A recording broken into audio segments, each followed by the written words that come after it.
সংসারের বস্তুতে পদার্থে প্রগাঢ় আসক্তি হলো আমাদের বন্ধনের কারণ, জন্ম মৃত্যু কর্মফল বন্ধনের কারণ।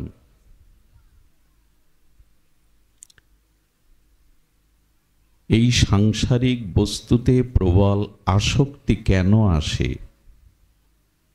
এই প্রশ্নের উত্তর আজ আমরা ভাগবত দিব্য আলোকে আস্বাদনে ব্রতী হব আপনাদের প্রসন্ন কৃপাতে।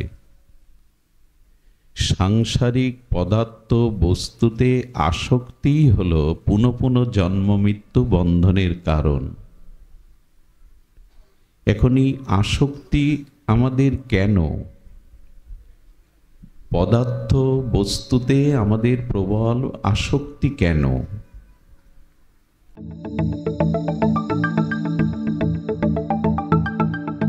আপনারা দেখছেন সনাতন মিডিয়া ওয়ান ইউটিউব চ্যানেল। কলিযুগ পাবন অবতার, পরম প্রেমময়, প্রেম পরতত্ত্ব সীমা,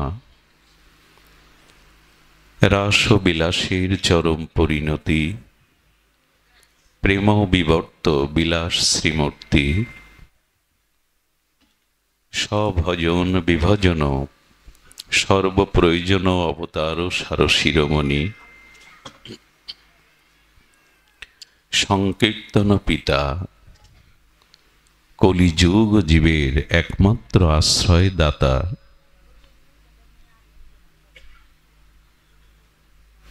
শ্রী শ্রীকৃষ্ণ চৈতন্য মহাপ্রভু, প্রেম পরতত্ত্ব সীমা,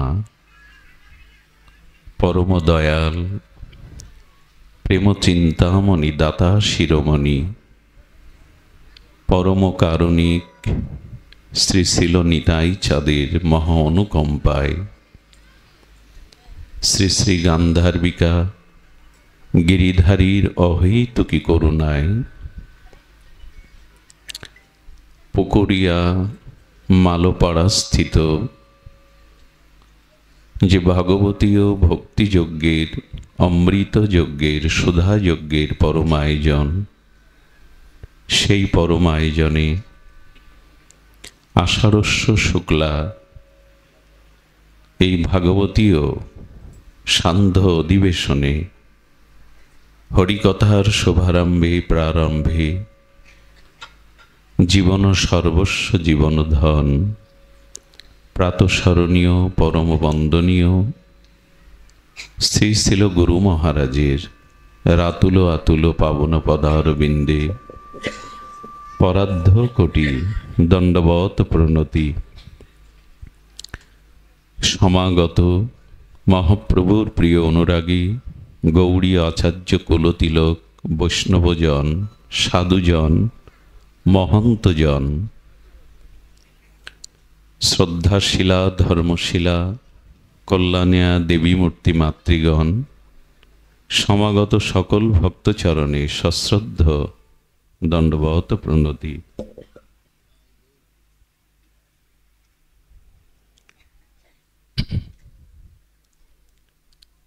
ভাগবত বলছেন,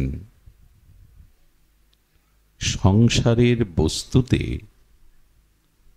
আমাদের প্রবল প্রগাঢ় আসক্তি হল বন্ধনের কারণ। সংসারের বস্তুতে পদার্থে প্রগাঢ় আসক্তি হল আমাদের বন্ধনের কারণ, জন্ম মৃত্যু কর্মফল বন্ধনের কারণ।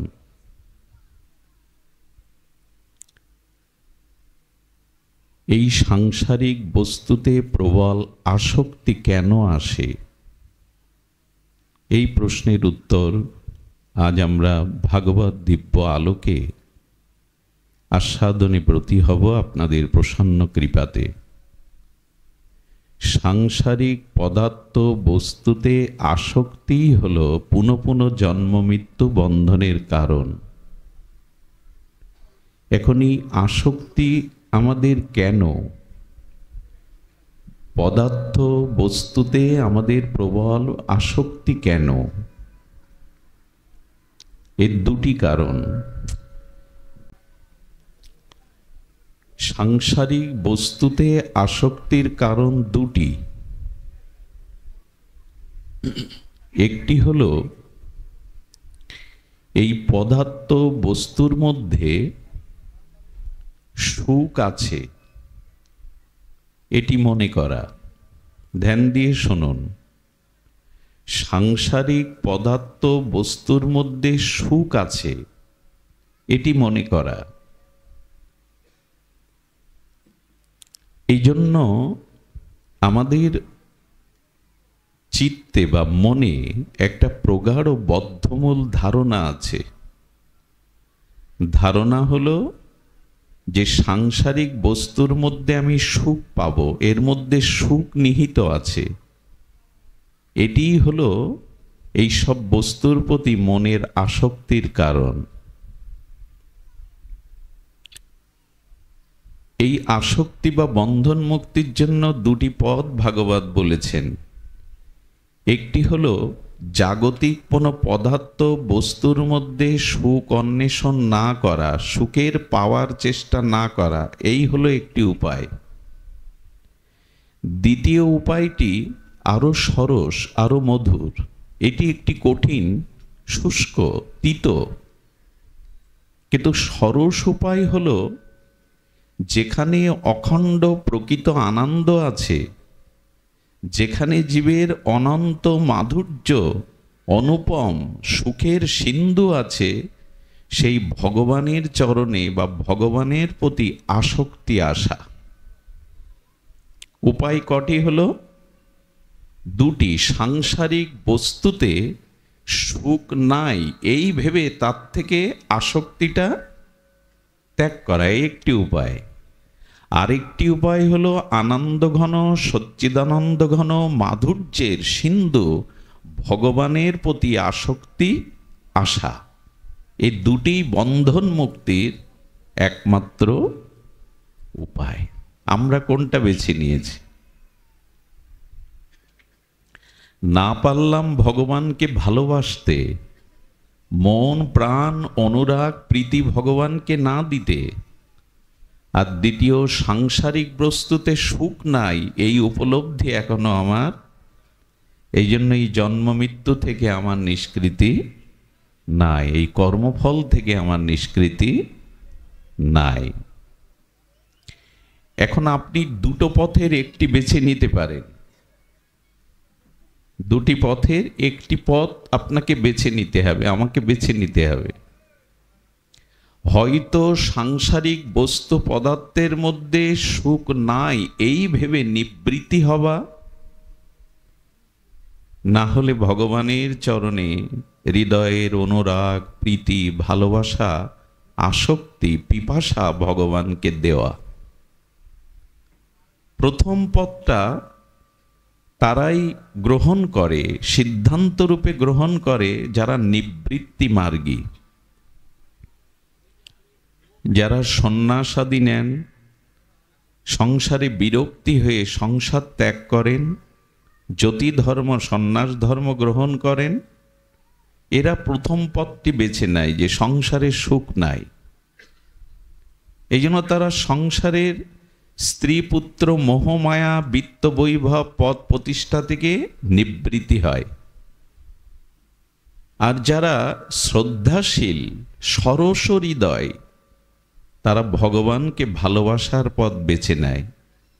কারণ একই সাথে মন দুই জায়গায় দেওয়া যায় না। ভগবানে মনে যদি আসক্তি আসে তাহলে সংসারের সুখের আসক্তি চলে যাবে। আপনি গৃহ থেকে ভাগবত অনুষ্ঠানে যত পথ এগিয়েছেন, গৃহটা পেছনে পড়েছে কিনা? আপনি গৃহ থেকে ভাগবত এই পরিমণ্ডলে যত এগিয়েছেন এক পা দুপা করে, তত গৃহ পিছিয়েছে। আবার এখান থেকে যখন আপনি গৃহে ফিরে যাবেন, তখন ভাগবত এই পরিমণ্ডলটা পিছনে পড়ে যাবে, বাড়ি এগিয়ে আসবে। ভগবানের চরণে আসক্তি এলো, প্রীতি এলো, অনুরাগ এলো, তো এই সাংসারিক বস্তুর প্রতি আর আসক্তি থাকবে না। এখন এই দুটি পথ নিয়ে আমরা একটু আলোচনা করি। আলোচনা হলো সাংসারিক বস্তু পদার্থে সুখ নাই, এটা কি মানি? আদৌ আমার মতো যারা মানে না, মানলে এত আসক্তিতে পড়ে থাকতাম না। সুখ আছে বলেই তো গাড়ি বাড়ি সুন্দরী রমণী পথ প্রতিষ্ঠা এগুলো সাজাতে চেষ্টা করি। আচ্ছা, সমুদ্রের তীরে বালুকা বেলায় যদি বালু দিয়ে সুন্দর একটি ঘর নির্মাণ করি, মূর্তি নির্মাণ করি, এটা বেশিক্ষণ টিকবে কি? কারণ সমুদ্রের তরঙ্গ এসে ঢেউ এসে বালুর সেই মূর্তি, বালুর সেই ঘরটা ভাসিয়ে নিয়ে যায়। আমরাও বালুকা বেলায় সুখের ঘর তৈরির চেষ্টা করেছি সংসারে, সব ভেসে যায়, এগুলি থাকে না। সাংসারিক বস্তু পদার্থে সুখ আছে এই ধারণাটা আমার অনেক জন্ম বদ্ধমূল হয়ে আছে, এই জন্য ছাড়তে পারছি না। কত জন্ম জানা নেই, অনেক জন্মে এরকম ভেবে এসেছি যে রূপ যৌবন ভোগ বিলাস বাড়ি গাড়ি সুন্দরী রমণী এর মধ্যে সুখ আছে, এটা বদ্ধমূল হয়ে রয়ে গেছে, এই জন্য সহজে ছাড়তে পারি না। ভাগবত বলছেন অনিত্যম অসুখম, কোন বস্তুতে সুখ থাকতে পারে না সংসারে, এটি মেনে নাও। মেনে নেওয়ার জন্য আচার্যরা আমাদের দৃষ্টান্ত স্থাপন করেছেন। দেখবেন কি করে একটি সারমেয় মানে কুকুর গ্রামের পথে চলতে চলতে একটা কোনো মৃত প্রাণীর হাড় দেখতে পায়। সেই হাড়টাকে সতর্ক অবস্থায় নিয়ে ও চিবাতে থাকে। ওর ধারণা এর মধ্যে মাংস এবং রক্ত আছে, ওর আস্বাদনের বিষয়। হাড়টাও যত চিবাতে থাকে ওর গালসি ফেটে রক্ত ঝরছে লাগে, ব্যথা পায়, কিন্তু ওই নিজের রক্ত পান করে আর মনে করে এটাই এই হাড়ের মধ্যে থেকে আস্বাদনের বস্তু, রক্ত বেরোচ্ছে। সাংসারিক বস্তুতে সুখ মনে করি, আর ওইটা ধরতে গিয়ে সুখ তো পাই না, বরঞ্চ সারা জীবন জ্বলি। এর মধ্যে এমন কেউ আছেন সংসারে চিরসুখী জন? যদি বলতে পারেন আমার সংসারে আমি চিরসুখী, আমি ব্যাসপীঠ পরিত্যাগ করে আপনার চরণ সেবা করব আজীবন, কারণ আপনি বলতে পারবেন না। কুকুরটা একটি মরা প্রাণীর হাড় চিবাতে চিবাতে নিজের গালসি ফেটে যন্ত্রণা কাতর হয়ে রক্ত বেরোচ্ছে, নিজের রক্ত খাচ্ছে আর মনে করছে এটা এই বস্তুর আস্বাদন। আমরাও মনে করছি সংসার থেকে সুখ পাচ্ছি, কিন্তু না। মরুভূমিতে উট নামের একটি প্রাণী থাকে, উট সম্পর্কে আমাদের জানা। এই উটকে মিষ্টি আম্র মুকুল পাতা খেতে দেবেন, ও রুচি হবে না। উট মরুভূমিতে সৃষ্টি হওয়া কাটা গাছগুলো খায়, সেজের কাটার মতো ছুচালো সূচের মতো কাটা গাছ খায়। এই কাটার গাছ খেতে খেতে কাটাতে ক্ষতবিক্ষত ওর খেতে খেতে ওর গালসির মধ্যে নরম স্থান থেকে ওই কাটার আঘাতে রক্ত ঝরে। উট মনে করে এটি কাটারই রস, একটু লবণাক্ত লাগে রক্তটা। তেমনি সংসারে আমরাও মনে করি সুখ পাচ্ছি, বাড়ি গাড়ি সম্পত্তি সুন্দরী রমণী বিত্ত বৈভব যশ খ্যাতি, কিন্তু এগুলি একসময় দাবানলের মতো জলে। সুখের মতো দেখায় অথচ সুখ নয়।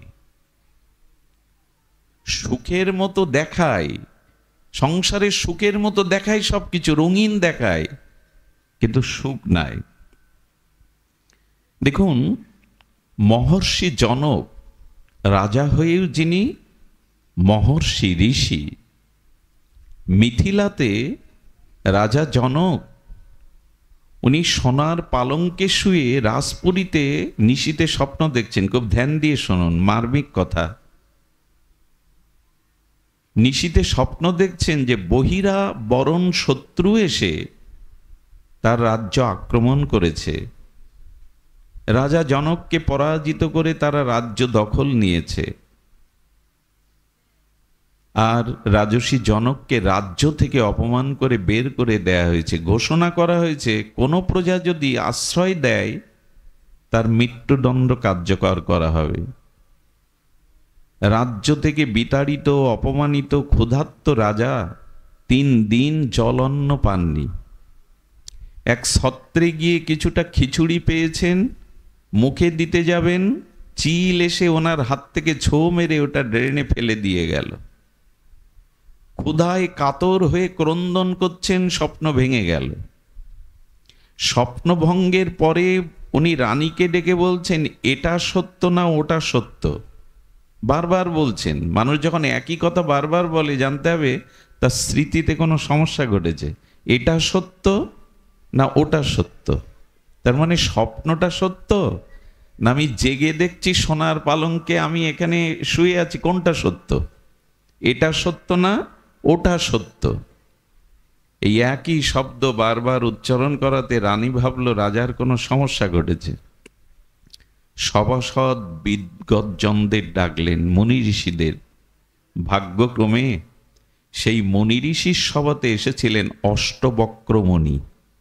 এনার নামটা শুনে থাকবেন, বিদগ্ধ মননশীল মুনি। এই মুনির জীবন ইতিহাস বড় বিচিত্র। অষ্টবক্র যখন মায়ের গর্ভে ওনার পিতা বেদ পাঠ করছেন, তো বেদ পাঠ করতে করতে গর্ভ থেকেই বলে উঠেছে আপনার উচ্চারণ ভ্রম হচ্ছে, সঠিক উচ্চারণ হচ্ছে না বেদের। উনি প্রথমে বুঝতে পারছেন না এই শব্দটা কোথা থেকে আসছে, এখানে তো কেউ নেই। আবার বেদ পাঠ করতে গিয়ে যখন ওনার উচ্চারণে ভ্রম হচ্ছে, আবার বলছেন যে আপনার উচ্চারণ ভ্রম হচ্ছে, যথার্থ হচ্ছে না উচ্চারণ। অষ্টবক্রের পিতা স্ত্রীকে বলছে, কোথা থেকে এই শব্দ আসছে? বলে আমার গর্ভ থেকে, তোমার পুত্রই কথা বলছে। বলে গর্ভ থেকে এখনো ভূমিষ্ঠ হয়নি, আমার দোষ ধরছে, আর না জানি জগতে আসলেও কি ধরবে আমার। তো গর্ভেই যখন পিতার দোষ ধরছিস, যা 8 জায়গায় বাঁকা হয়ে জন্ম নে, যাতে তোকে লোকে উপহাস করে। এই জন্য অষ্টবক্র, 8টা জায়গায় অঙ্গের বাঁকা, লোকে দেখে হাসতো। কিন্তু ছিলেন যে ছেলে গর্ভ থেকেই বেদের ভুল ভ্রম ধরতে পারে, সে কি সাধারণ? অষ্টবক্র এসে দাঁড়িয়েছে। রানী প্রশ্ন করছেন, জিজ্ঞাসিত হচ্ছেন যে উনি বলছেন এটা সত্য না ওটা সত্য, আপনি বলুন। রাজা স্বপ্নের বৃত্তান্ত শুনলেন রাজার মুখ থেকে অষ্টবক্র মুনি। অষ্টবক্র তখন বলছেন, আপনারাও শুনুন, ধ্যান দিয়ে বলছেন, আপনি যখন স্বপ্ন দেখেছিলেন, আচ্ছা আমরা যখন গভীর ঘুমে সুষুপ্তিতে নিদ্রা যায়, তখন আমি কোন জাতি, হিন্দু না মুসলমান, পুরুষ না নারী, বিবাহিত কি অবিবাহিত, এই কোন সত্তা পূর্বের স্মৃতি কি মনে থাকে গভীর ঘুমের মধ্যে? কোনো কিছুই নেই, জগৎ নেই, কে আমি আমার পরিচয় নেই, জাতির পরিচয় নেই, কোথায় আমি, ধনী আমি কি নারী আমি, পুরুষ আমি। গভীর সুষুপ্তিতে নিমগ্ন হলে এক আত্মা ছাড়া আর অন্য কিছু স্মৃতি থাকে না। এই জন্য গভীর ঘুমের মধ্যে মানুষের আত্ম সাক্ষাৎকার হয়। এই জন্য গভীর ঘুমে মানুষ সুস্থ হয়, শান্তি পায়। তখন সংসার কোনো বিষয় থাকে না। গভীর ঘুমের মধ্যে কিছুই তো নেই, এই জন্য তখন একটা অনাবিল শান্তির স্পর্শ পায়, আত্ম সাক্ষাৎকার হয়। কিন্তু দুঃখের বিষয়, এখন মানুষের গভীর ঘুম হয় না। ঘুমের বড়ি খেয়েও ঘুম হয় না। এত বিষয় চিন্তা থাকলে মানুষের গভীর ঘুম হয়? যাদের হয় তারা ভাগ্যবান। তো বলছেন, আপনি যখন স্বপ্নেতে রাজ্য হারালেন, অপমানিত হলেন, ক্ষুধাতুর হয়ে কাঁদতে লাগলেন। যখন স্বপ্ন দেখছিলেন তখন আপনি পালঙ্কে, আপনি একজন রাজা শয়ন করে আছেন সোনার পালঙ্কে, এই স্মৃতি ছিল? বলো না, ওই স্মৃতি ছিল।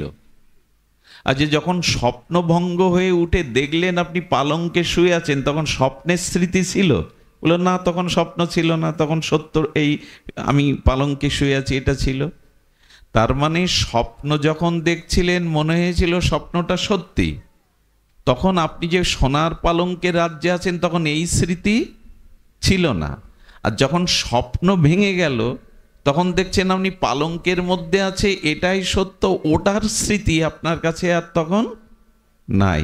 তার মানে রাজা, দুটোই স্বপ্ন, জগৎটাও স্বপ্ন, স্বপ্নটাই স্বপ্ন। কিন্তু স্বপ্নের মধ্যে বাস্তবতাটা ছিল না, আর জেগে উঠে বাস্তবতার মধ্যে স্বপ্নটাও তখন, কারণ ওই ব্যথা ওই যন্ত্রণা নেই, তখন দেখছি আমি তো পালঙ্কেই আছি। কিন্তু একটি বিষয় ছিল, সেটা হলো আপনি ছিলেন। স্বপ্নের মধ্যেও আপনার সত্তা ছিল, স্বপ্ন ভঙ্গের পরেও আপনি আছেন, বদলাননি, কিন্তু ওই দুটো নাই। আমার বলবার অভিপ্রায় হলো এই জগৎটা স্বপ্নের মতো। বুঝতে পারি না কেন? মায়া বুঝতে দেয় না। এই যে সুখ আছে, এটি মায়া সুখের মতো করে দেখায়, ওই সুখ ধরতে যায়, পাই না।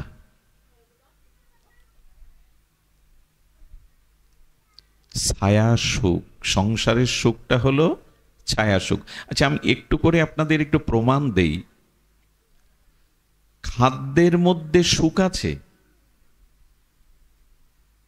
আমরা যে আমাদের আস্বাদ্য এবং আমাদের রুচিকর যে খাদ্যগুলো খাই, খাদ্যের মধ্যে কি সুখ আছে? খুব ধ্যান দিয়ে শুনতে হবে। আমার ক্ষুধা লেগেছে, আমি উপাদেয় খাদ্য সম্ভার সামনে পেলাম, এটাতে সুখ হয় কি না? হয়, অবশ্যই হয়। এবং আমি ওই খাদ্য খেয়ে আমার ক্ষুধা নিবৃত্তি হলো। খাদ্যতে সুখ আছে মনে করে ক্ষুধা নিবৃত্তির জন্য খাদ্য গ্রহণ করে ক্ষুধা চলে গেল, একটা স্বস্তি, একটা সুখ পেলাম।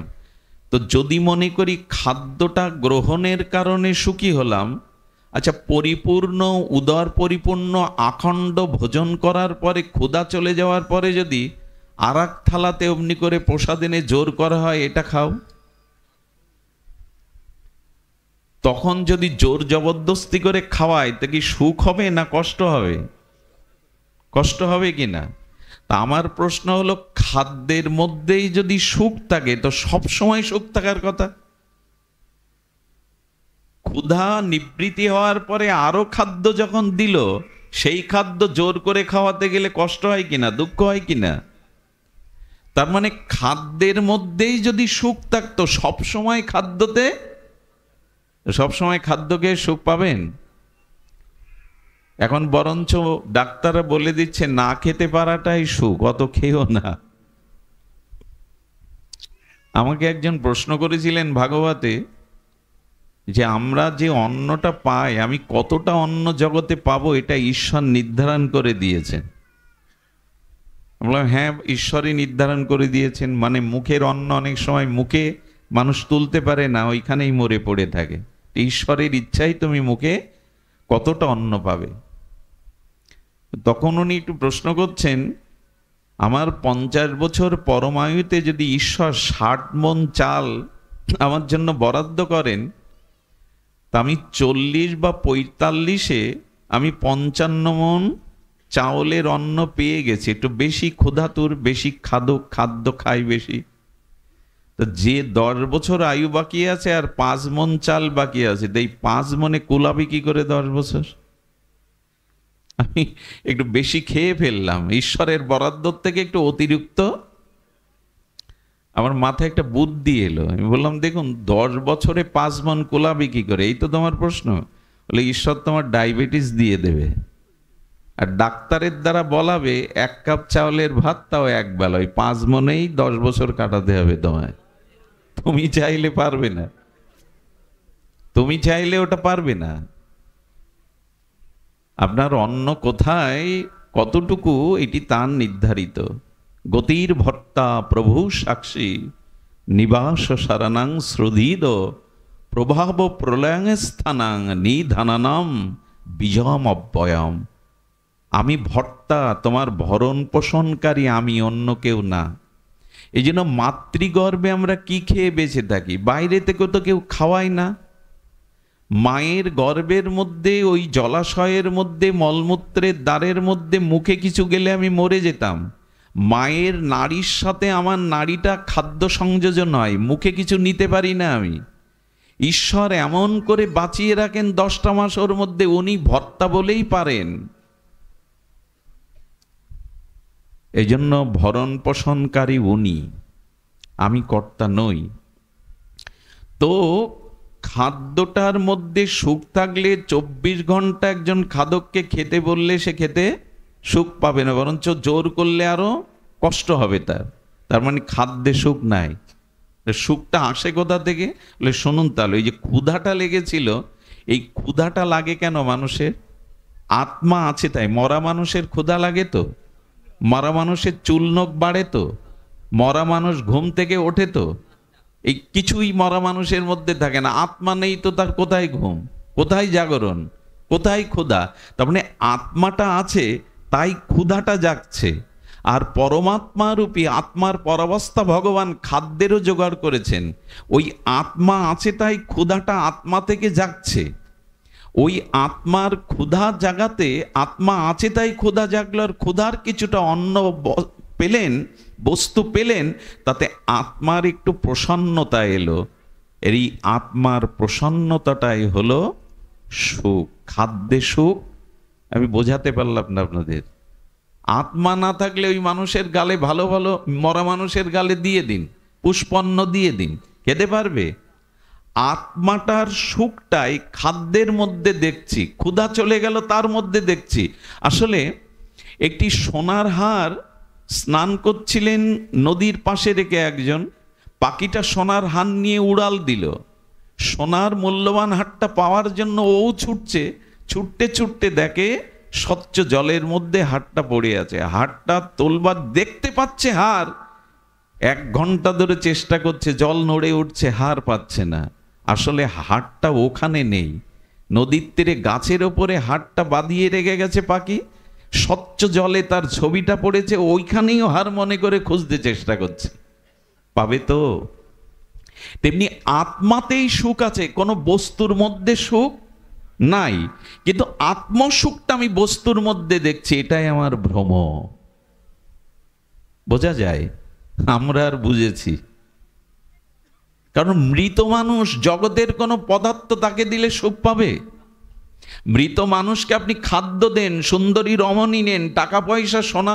আচ্ছা, মেয়ের বিবাহের জন্য 20 ভরি অলংকার গড়ানো হয়েছে, হাতের কানের কত অলংকার। সকালবেলা মেয়েটা মারা গেল, আজ বিয়ে, তো পিতামাতা ওই অলংকার পরিয়ে সুখ পাবে তো মেয়েটার কানের হাতের দিয়ে? ওই মেয়ে তো, ওর জন্যই তৈরি করা। বোঝা যায়? আজকে ওর বিবাহ বলে পিতামাতা ওর জন্যই তো অলংকারগুলো বানিয়েছে। তো মেয়েটা মারা গেলেও তো তোমাদের মেয়ে, হাতটা তো আছে, কানটা তো আছে, গলা তো আছে, পরাও। পরাবে কি? বরঞ্চ থাকলে খুলে নেবে। কারণ আত্মা না থাকলে, দেহ থাকলে, সোনা থাকলে, সোনা পরার মানুষটা থাকলে সুখ পাবে না। হাতটা তো পচে গলে যাবে, ওই হাতে আর সোনার অলংকার মানাবে না। অলংকারে সুখ না আত্মাতে সুখ? ঘুমালে হবে না, খুব ধ্যান দিতে হবে। দার্শনিক কথা তো, আত্মাতে সুখ না ওই অলংকারে সুখ। আত্মা নেই বিধায় ওকে অলংকার পরিয়ে সুখ পাবে না। দেখছেন যে অলংকারে সুখ, বেশ অলংকারটার পরে মনে হচ্ছে বেশ মানিয়েছে আমাকে, আয়নায় বারবার দেখছি। সুখটা আত্মাতে, কোনো বস্তুতে নাই। আচ্ছা, আর একটা দৃষ্টান্ত নিন। চোখে ঘুম আসলে কিন্তু আমার কষ্ট হবে। আমি কাল সারা রাত জেগেছি, 12 ঘন্টা রাতে 1 সেকেন্ড ঘুমাইনি। আমি যদি পারি জাগতে, আপনাদের জাগতে হবে, ঘুমটা এড়িয়ে যান। দ্বিতীয়ত, সুখ আমরা রূপের মধ্যে খুঁজি। বাবার ঘুম আসছে, চোখে জল দিয়ে নিন, জয় শ্রী রাধে। আমি এমন জায়গায় বসেছি আপনাদের সবাইকে আমি দেখতে পাচ্ছি। এই জন্য একটু জেগে থাকুন, জেগে থাকাটাই ধর্ম। ঘুম জীবনের অর্ধেক সময় তো ঘুমেই কাটাই আমরা, জীবনের অর্ধেক সময় ঘুমেই কাটাই। আজকে জেগে থাকুন। সোতে সোতে কেয়া করো ভাই, ওঠো জাগো ভজ মোরার, এই সাদিন আয়েগা লম্বা পা নাহি পাসার। তুলসীদাস গোস্বামী রামচরিত মানুষে বলছেন, আজ ঘুমিয়ে কি করবে, আজ ওঠো জাগো হরি কথা শোনো। একদিন এমন একটা ঘুম আসছে যেদিন জগতে সবাই ডাকলেও তোমার ঘুম আর ভাঙবে না। ওদিন নিশ্চিন্তে ঘুমাও, ওই দিন ঘুমাও, কেউ তোমাকে ডাকবে না। আজ জেগে থাকো, ওই দিন তোমার ঘুম আর কেউ ভাঙাবে না। আর একটা জিনিস বলি, হরিকথাতে ঘুম আসা যদি অভ্যাস হয়ে যায় তো বসবেন ঘুমে। অভ্যাস এমন জিনিস, হরিকথাতে জেগে থাকবেন কারণ মায়া আসে, এসে ঘাড়ে বসে, হরিকথা শুনতে দেবে না বলে। আর রাধারানী চাই তুমি হৃদয়ে আমাকে রেখে হরিকথা শোনো। এবার আসি, রূপের মধ্যে সুখ আছে কিনা। এই রূপ নিয়েই তো জগৎ পাগল, তাই তো? রূপের মধ্যে সুখ আছে কিনা, সৌন্দর্য আছে কিনা, ওই সৌন্দর্যের পাগল আমরা। যেমন প্রদীপের শিখার সৌন্দর্য দেখে অন্ধকারের কীটগুলো পতঙ্গগুলো সুখ পাবে বলে, ওই অগ্নির শিখার রূপজ্যোতিতে সুখ পাবে বলে কীট পতঙ্গ এসে ঝাঁপ দিয়ে পুড়ে মারে। আমরাও রূপের নেশায় একরকম পাগল। সৌন্দর্যটা কি রূপে আছে? শুনুন তাহলে, সৌন্দর্যটা আমরা কল্পনা করি, সৌন্দর্য কোনো রূপে নেই। আচ্ছা, ভারতবর্ষের বা আমাদের বাংলাতে যার গাত্রের রং গৌরবরণ পরিষ্কার তাকে মান্যতা বেশি দেয়া হয়, হয় কি না? যার গায়ের রং পরিষ্কার তাকে সুন্দরী বা সুন্দর রূপে বেশি করে প্রাধান্য দেয়া হয়। এটা আমাদের আঞ্চলিক একটা রীতি। কিন্তু জানেন, দক্ষিণ আফ্রিকায় যে যত নিগুড় কালো হবে তাকে তত বেশি সুন্দরী বলা হবে। সুন্দরের সংজ্ঞাটা এক এক জায়গায়, এটা কল্পনা মাত্র যে কালো হলেই সে সুন্দরী না, পরিষ্কার হলেই সুন্দরী, এটা আমাদের কল্পনা, রূপে নাই। কালোতে বা পরিষ্কারে সুখ নাই। আচ্ছা, চীন দেশে এক সময়, চায়নাতে, সেই রমণীর বেশি মর্যাদা সুন্দরী বলে অভিহিত করা হতো যে রমণীর পা ছোট, চরণ ছোট ছোট, সেই রমণী চীন বা চায়নাতে তাদের সুন্দরী বলা হতো। তো জন্মের পর মেয়ের পায়ে লোহার জুতো দিয়ে রেখে দিত যাতে পাটা ছোট থাকে। বলুন তো, আমরা সুন্দর করে পারফিউম ইত্যাদি মেখে বিউটি পার্লার থেকে মোটামুটি সাজতে পারলে সুন্দর মনে করি। আর গাইনাতে এমন আছে ওয়েস্ট ইন্ডিজের, যে ওখানে যে যত মুখ কেটে ক্ষত করতে পারে তাকে বেশি সুন্দরীর উপাধি দেওয়া হয়। আসলে এটা কল্পনা। আমাদের রূপে সুন্দর, রূপে সুখ না, এটা কল্পনা। কল্পনা করে নিই আমরা, কল্পনা করে নিই। এই কল্পনায় আমরা মনে করি, দেখুন সুখটা আপেক্ষিক। এখন যদি কেউ পেছন থেকে আমাকে তালপাতার পাখার দিয়ে বাতাস দেয়, আমার দেহের একটু সুখ হবে কি না? গরম আছে। আচ্ছা, আমি একই ব্যক্তি যদি মাঘ মাসে কঠিন শীতে আমাকে কেউ বাতাস দেয়, একই তো পাখা, একই তো ব্যক্তি, সুখ হবে কি? সুখটা আপেক্ষিক। একটা শূকর পচা নর্দমার ড্রেনের জলে ওখানে শুয়ে সুখ পায়, কিন্তু মানুষ ওখানে সুখ পায় না। একজনের যাতে সুখ হয়, অন্যজনের তাতে আবার। তার মানে এরকম যদি বলা হতো যে যার গায়ের রং পরিষ্কার তাতেই শুধু সুখ আছে, এমন তো নয়। তার মানে আমরা কল্পনা করে নিয়েছি আমাদের মতো এই এই সুখ। সুখ আসলে রূপে নাই। আগেই বলছি, এরকম করে যদি ভাবা যায় তাহলে এই অনিত্য জগতে আমাদের বস্তুর মধ্যে, পদার্থের মধ্যে প্রকৃত সুখ নাই। সুখটা আসে আত্মা থেকে, তার প্রতিচ্ছবিটা পড়ে রূপে, ধনে, অর্থে, বাড়িতে, গাড়িতে। এই জন্য তার মানে আমাদের ওই বুদ্ধিটা এখনো খোলেনি যে প্রকৃত সুখ আছে আত্মাতে, সুখ বস্তুতে নাই। আর এটি জেনেই যারা প্রকৃত এই জীবনে আনন্দ চায় তারা এই জগতের প্রতি মোহ বা আসক্তি কমিয়ে ফেলে। না, এতে সুখ নাই। সুখ আছে পরমানন্দ স্বরূপ, আত্মস্বরূপ আত্মাতে। এটা কবে বুঝবো আমরা? এই জন্য জগতের বস্তুর প্রতি আসক্তি কমান। আসক্তি থাকলে কিন্তু ওই জালে আটকে যেতে হবে, বেরোবার কোনো পথ নেই, মুক্তির কোনো পথ নেই। এই জন্য সংসারের বস্তুতে অভিমান, আমার জ্ঞান আঁকড়ে ধরে তার থেকে সুখ পাওয়ার আশা যদি না কমান, দুঃখের হাত থেকে ব্রহ্মাও আপনাকে নিষ্কৃতি দিতে পারবে না। সুখ পায় জগতের সপ্তম আশ্চর্য তাজমহল যে শাহজাহান গড়লেন, ওই তাজমহল গড়ার কারণে তারই পুত্ররা তাকে বন্দি করে রাখলো। দাসী দিয়ে এক মুঠো করে ভাত ছুড়ে দিত। তাজমহল করেও কি শান্তি পাওয়া যায়? আজ প্রতিটা ঘরের মধ্যে গিয়ে দেখুন আগুন জ্বলছে, দাবাগ্নি জ্বলছে। ভবমহা সংসার ও দাবানল। বাইরে দেখে ফিটফাট মনে হবে কি যেন স্বর্গ গড়ে তুলেছে, ভেতরে প্রবেশ করে দেখুন যন্ত্রণা, কাতরতা, সেখানে যেন দাবাগ্নির মতো আগুন জ্বলছে। বাইরে সুখের ভান করি বটে, ভেতরে সুখ নাই। কারণ সংসার কোনো বস্তুতে সুখ থাকতে পারে না। সুধীজন, এই একটা পথ, এর প্রতি প্রবল আসক্তিটা কমিয়ে আনুন, তখনই প্রকৃত স্বাভাবিক সুখটা আপনার ভেতরে আসবে।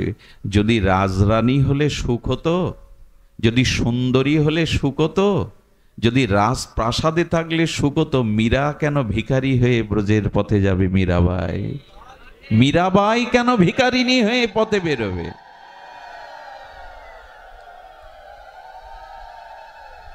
আমরা কীর্তন শুনি, পালা কীর্তন শুনি, পথ কীর্তন শুনি, জগৎ শেঠ লালাবাবু সব ছেড়ে চলে গেলেন, আর মাথা দুলাই। বেশ ভালো লাগে, ভালো তো লাগে কীর্তন শুনে। তুমি কতটা ত্যাগ করেছ? জগৎ শেঠ লালাবাবু জমিদারত্ব ত্যাগ করে ভগবানের পথে গেলেন, ভজনের পথে গেলেন। আমরা কতটুকু ছাড়তে পারছি? ঈশ্বর হাসেন যখন দুই ভাই দড়ি নিয়ে 9 ইঞ্চি জাগার জন্য মারামারি করে, বলে এইটা আমার, ওটা আমার। ঈশ্বর হাসেন, এ বিশ্ব ব্রহ্মাণ্ড আমার, দুদিনের জন্য দড়িটা নিয়ে বলছো এটা আমার, ওটা তোমার। ঈশ্বর এই সব জায়গায় হাসেন। ডাক্তার যখন বলে তোমার চিন্তা নেই, আমি তোমাকে বাঁচিয়ে দেব, ভগবান তখন হাসেন, বাঁচাবার মালিক তুমি নও, তোমাকেও একদিন মৃত্যুর স্বাদ নিতে হবে, যত বড় ডাক্তার তুমি হও। এই জন্য সাংসারিক কোনো বস্তুর প্রতি অতিরিক্ত আসক্তি কমিয়ে আনুন। এ কথায় কাজ হবে না, তবু বলতে হবে, বলতে এসেছে, আহ্বান করেছেন। আজ পর্যন্ত কেউ এই বস্তুর থেকে, পদার্থর থেকে সুখ পায়নি। বরঞ্চ দেখবেন আমাদের যার যত বেশি আছে তার তত অভাব বেশি। আচ্ছা, মন্দিরে 2 ধরনের ভিখারি যায়। এক মন্দিরের সিঁড়ির ওপরে থালা বাটি নিয়ে 2 টাকা 1 টাকার জন্য ভিখারি থাকে, আর কোট টাই প্যান্ট পরে পাজরা গাড়ি থেকে নেমে মন্দিরের মধ্যে যায় কিছু শেঠ ধনীরা।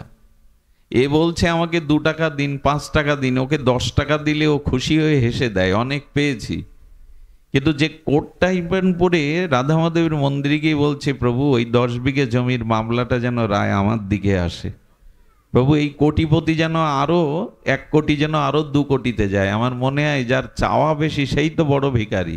এ 10 টাকা পেলে সন্তুষ্ট হয়, কিন্তু কোটি না পেলে, কোট টাই প্যান্ট পরা যার চাওয়া আছে, ক্ষুধা আছে, ইনি বড় ভিখারি। যার যত বেশি চাওয়া সে তত বেশি অভাবী। যে যত চায় এই জগতে,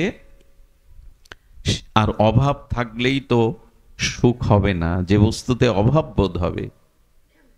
এই জন্য ঈশ্বরের কাছে কৃতজ্ঞতা থাকুন, প্রভু যেভাবে রেখেছো, যেমন রেখেছো আমি তাতেই খুশি, এটাই তোমার কৃপা। নূতন করে যেন আর কামনা বাসনার সংখ্যা না বাড়াতে যায়, নূতন করে যেন আর কামনা বাসনার সংখ্যা না বাড়াতে যায়। এই হলো একটি পথ। দেখুন এগুলি কেন বলছি একটু ধ্যান দিন। ও বাবা বলতে চাইছেন একবার উলোধ্বনি দিন, 2-3 বার না দিয়ে নিয়ম 3 বার বা 7 বার, কিন্তু ভাগবতে একবার দিতে হয়, কারণ ভাগবত কথাই মঙ্গলধ্বনি। দেখুন মৃত্যু আমাদের অসম্ভব, মৃত্যু আমাদের অবশ্যম্ভাবী, সন্দেহ আছে কি? মৃত্যু আমাদের মানে এটা এটা সম্ভবপর, এইটা হবে না এমন নিষ্কৃতি তো নাই মৃত্যুর হাত থেকে। আপনাদের একটা বাচক কথা বলি, অপূর্ব আস্বাদন হবে।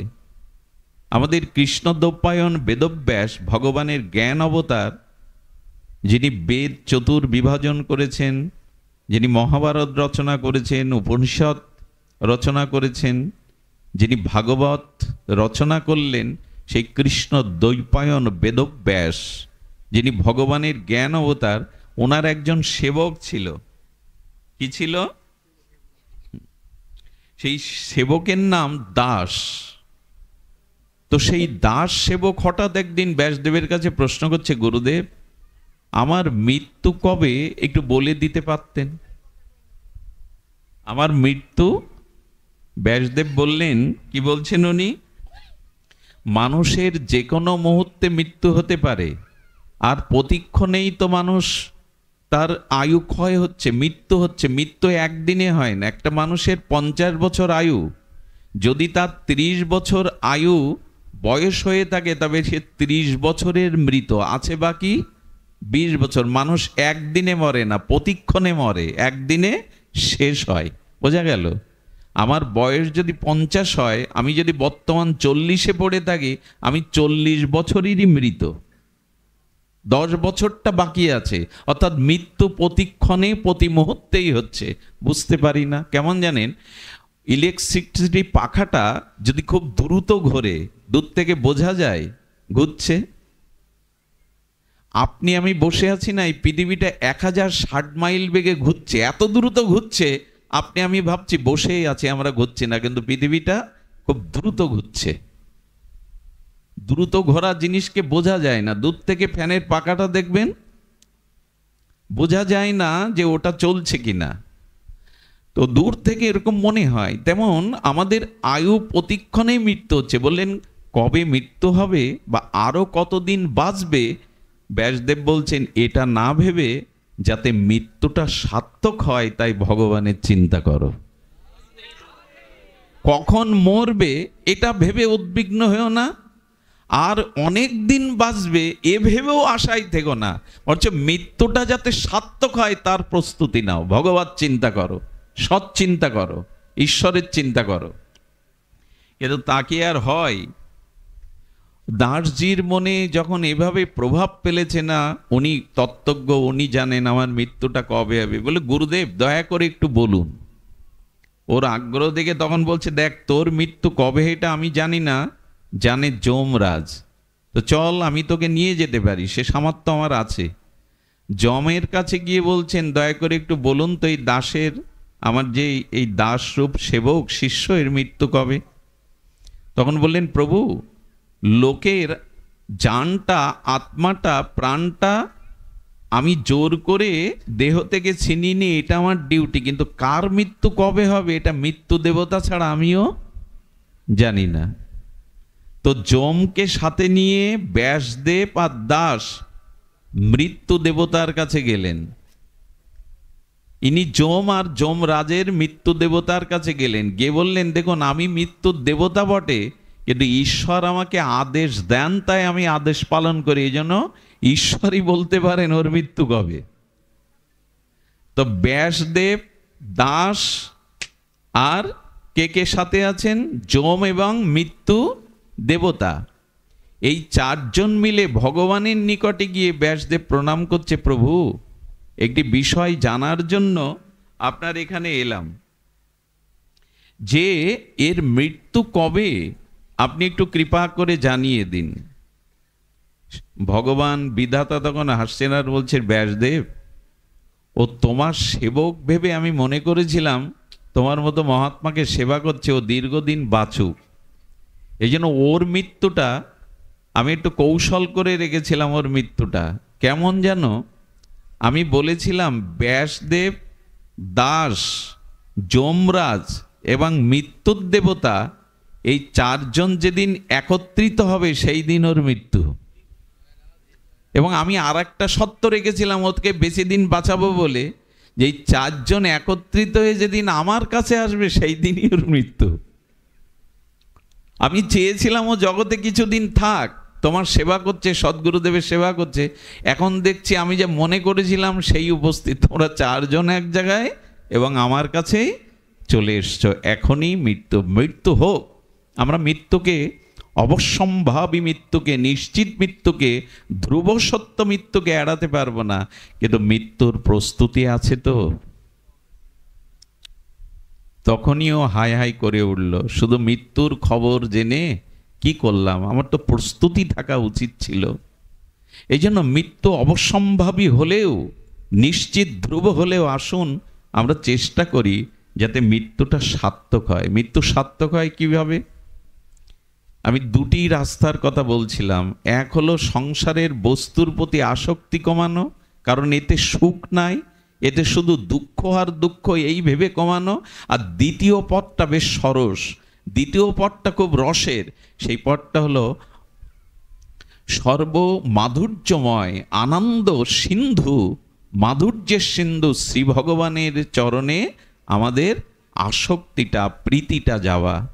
এই জন্য ভগবানের চরণে আমাদের আসক্তি আসতে হবে, ভগবানের চরণে আমাদের প্রীতি আসতে হবে। তাকে যদি ভালোবাসা যায় তবে তার কৃপায় এই মোহ আসক্তি দূর হবে। তাকে ভালোবাসাটা সহজ, কঠিন না। ভগবানকে ভালোবাসাটা সহজ, সেটা ভাগবতে বলেছেন, মদ গুণ শ্রুতি মাত্রে নমহি সর্বগুহাশয়ে মনার গতি অবিচ্ছিন্ন যথা গঙ্গাবু সহ অম্মুধা। আহা, ভাগবতের এই দিব্য শ্লোকে ভগবান বলছেন, তোমার মনের গতি আমার দিকে যাবে, একটা কাজ করো, মদ গুণ শ্রুতি মাত্রেন, আমার গুণগাতা ভক্তমুখে শ্রবণ করো, তাহলে আমার প্রতি তোমার মনের গতি চলে যাবে। ভক্তমুখে আমার নাম রূপ মহিমা শ্রবণ করো। আচ্ছা, পৃথিবীতে সব থেকে বেশি শক্তিশালী কি? শব্দ। পৃথিবীর সব থেকে বেশি শক্তিশালী কি? বন্দুক কামান নয়। পৃথিবীর সব থেকে বেশি শক্তিশালী হলো শব্দ। এই জন্য শব্দকে ব্রহ্ম বলে, শব্দকে ব্রহ্ম বলে। দেখুন শব্দের শক্তিটা একটু বলি, শব্দই ব্রহ্ম, শব্দই শক্তি। আপনারা জানেন কোন দেশের স্বাধীনতা আন্দোলনে একটা শব্দ ব্যবহার হয়। যেমন ভারতবর্ষ স্বাধীনতা হয়েছিল বন্দে মাতারাম এই শব্দটার দ্বারা, এবং বিপ্লবীরা দেশ মাতাকে মুক্ত করবার জন্য এই শব্দটার জন্য বুলেট বুকে পেতে দিয়েছিলেন, শুধু এই একটা শব্দ। আমাদের এই বাংলাদেশ স্বাধীনতায় একটা শব্দ প্রয়োগ হয়। শব্দই যে শক্তি সেটা আমরা অনুভব করি। আচ্ছা, অনুভব করি কিনা দেখুন, আপনাকে আমি মুখের দুটো বাক্য বলবো, অর্থাৎ গালি বা আপনাকে অপমানসূচক কথা বলবো, এতে আপনার রক্ত উঠে যায় কেন, মাথায় প্রেশার বেড়ে যায় কেন? শব্দই তো বললাম। আপনার মস্তিষ্ক গরম হয়ে গেল, আপনি ক্ষিপ্র হয়ে গেলেন, আপনার ভিতর প্রেশার বেড়ে গেল, কারণ আমি অপমানজনক দুটো কথা আপনাকে বলেছি। শব্দের শক্তি না থাকলে আপনার রক্ত চাঙ্গা করে দিতে পারে, আপনাকে অস্থির করে দিতে পারে, ক্রোধান্বিত করে দিতে পারে।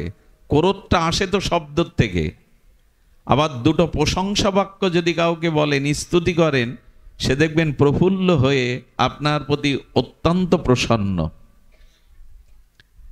আমি শব্দের শক্তি বললাম কেন জানেন? আমাদের শরীরের সমস্ত অঙ্গ প্রত্যঙ্গ গড়তে গিয়ে হাড় বা শিরার ব্যবহার করা হয়েছে, কিন্তু জিহ্বায় হাড় আছে? জিহ্বায় কোনো হাড় আছে কি? হাড় নাই। কিন্তু এই হাড় না থাকা বস্তুটার এমন ক্ষমতা যে এ দিয়ে শব্দ বললে আপনার বুকের পাঁজরও ভেঙে যাবে। এর শক্তি এমন। মানুষের হৃদয় ভেঙে দেয় মানুষের কথা, শব্দ। এখানে কোনো বাঁশি বাজছে না, কেউ নাচ গান করছে না, এখানে কাউকে দান ধ্যান করা হচ্ছে না, কিন্তু দুটো মুখের কথায় আমরা এতগুলো মানুষ সংসার ভুলে, কামনা বাসনা ভুলে একটা অপ্রাকৃত আনন্দ লোকে বাস করছি। এটা তো শব্দেরই কারণ।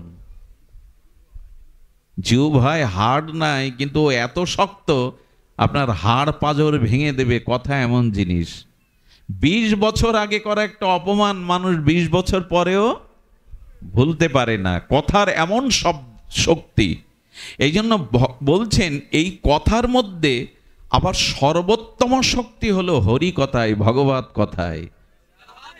ভাগবত কথায় কেন শক্তি জানেন? যার টাকা নাই, নির্ধনী, সে যদি টাকা টাকা করে 10 বছর জপ করে, ওই জপে টাকা পাবে? পাবে কি? তাহলে কেউ নির্ধনী থাকতো না। কারো পিপাসা লেগেছে, সে যদি জল জল বলে সারা রাত জপ করে, পিপাসা মিটবে? ওই জল শব্দের মধ্যে তার পিপাসা মিটাবার শক্তি আছে? সন্দেশ সন্দেশ বললে জিহ্বায় মিষ্টতা আসবে? আসবে না, কারণ ওই শব্দগুলোর মধ্যে ওই বস্তুর অভাব আছে। কিন্তু কৃষ্ণ বললে, হরি বললে, ওর মধ্যে হরি পাওয়া যাবে, ওর মধ্যে আনন্দ পাওয়া যাবে। কারণ টাকা শব্দের মধ্যে টাকা নাই, জল শব্দের মধ্যে জল তৃষ্ণা নিবারণকারী শক্তি নাই, কিন্তু হরির শব্দের মধ্যে, কৃষ্ণ শব্দের মধ্যেই কৃষ্ণ আছে। এই জন্য বলবো যে ভাগবত শ্রবণ করতে হবে। ভগবানের নাম রূপ লীলা শুদ্ধ ভক্তের মুখে, অনুরাগীর মুখে শ্রবণ করতে হবে। ওই শক্তি হৃদয়ে গেলে আপনার মনের গতি ভগবানে নিয়ে যাবে, নিয়ে যাবে। অনেকটা ট্রেনের ইঞ্জিনটা, প্রথম ইঞ্জিনের বগিটা যেদিকে যায়, পেছনের আর 50টা বগি যায় কিনা? অতগুলো মানুষ চলে যাচ্ছে। তেমনি আপনার মনের গতি ভগবানের দিকে যাবেই যাবে যদি ভগবত কথা হরি মদ গুণ শ্রুতি মাত্রেন। যদি আপনার কর্ণ দিয়ে ভগবানের নাম রূপ লীলা কথা প্রবেশ করে, আপনার মনের গতি ছুটবে। নদী যেমন বহুদূর সাগরে গিয়ে মিশে, না হলে তার শান্তি নাই, তেমন হরি কথা কর্ণ দিয়ে গেলে আপনার মনের গতি ভগবানের দিকে যাবেই যাবে। এই জন্য ভাগবত কথা একমাত্র একবার প্রশ্ন করা হয়েছিল, এক রাবণের জন্য রাম অবতার হলো। কথাটি খুব মার্মিক কথা, আমি বেশি সময় নেব না, শুনুন। রামচন্দ্র এসেছিলেন রাবণ বধের জন্য, কংস, শিশুপাল, জরাসন্ধ এদের বধের জন্য কৃষ্ণ এলো।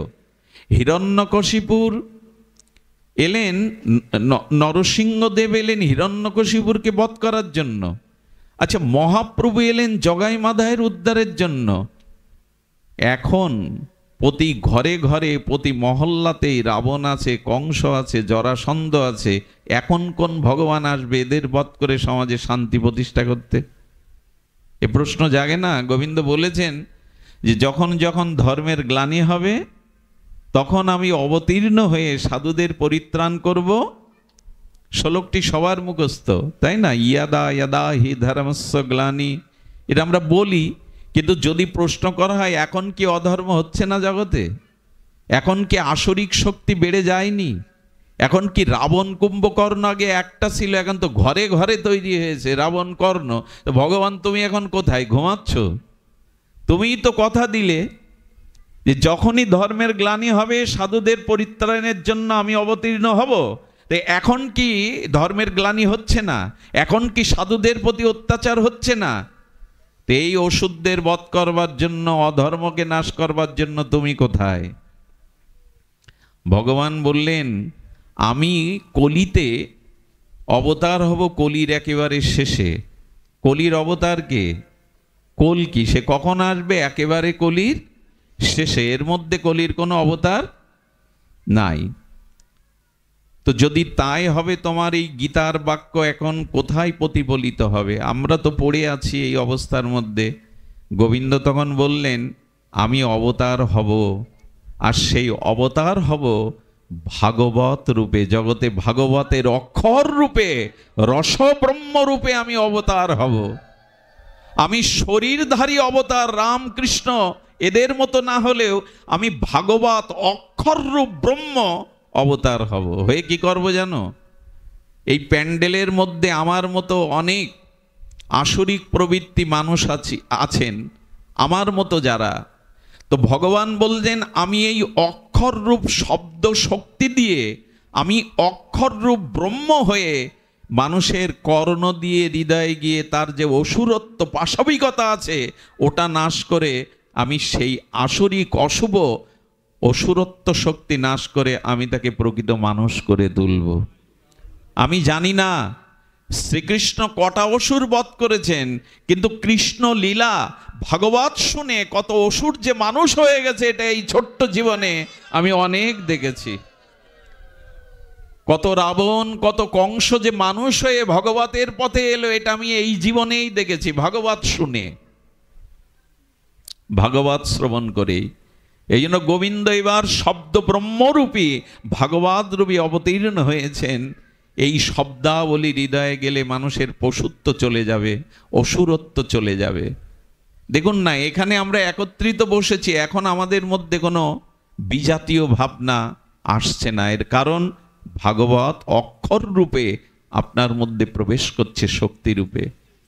এই জন্য ভগবানের অনন্ত মাধুর্য লীলা কথা শ্রবণের মাধ্যমে আমাদের চিত্ত আসুরত্ব পাপবৃত্তি অপরাধ বৃত্তিগুলো ভগবানই অক্ষর রূপে হৃদয়ে গিয়ে আমাদের হৃদয় পরিচ্ছন্ন করে দেবেন, আসরিক ভাবটাকে নষ্ট করে দেবেন। এই জন্য আপনাদের কাছে অনুরোধ, যেখানে বিশুদ্ধ সাধু সঙ্গে হরিকথা হয় সেই হরিকথা কর্ণ পেতে উৎকর্ণ হয়ে শ্রবণ করুন। এই শ্রবণের মাধ্যমেই আমাদের চিত্ত বৃত্তি সংশোধিত হবে।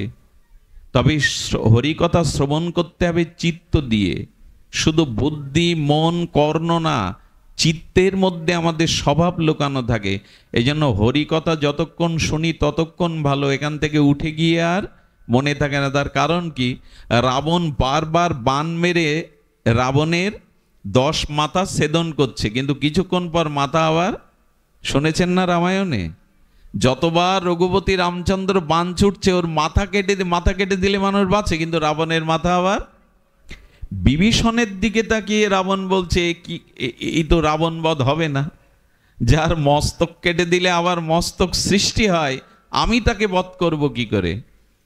বিভীষণ বললেন প্রভু ওর বাণটা মারতে হবে নাভিতে, নাভিতে বাণ মারলে রাবণ নিহত হবে, তুমি নাভিতেই বাণ নিক্ষেপ করো। এইটি সাংকেতিক তত্ত্ব আছে। তত্ত্বটা হলো মানুষের মোহ থাকে নাভিতে। মোহ কোথায় থাকে? আর এই মোহ কেটে দিলেও আবার রাবণের মাথার মতো।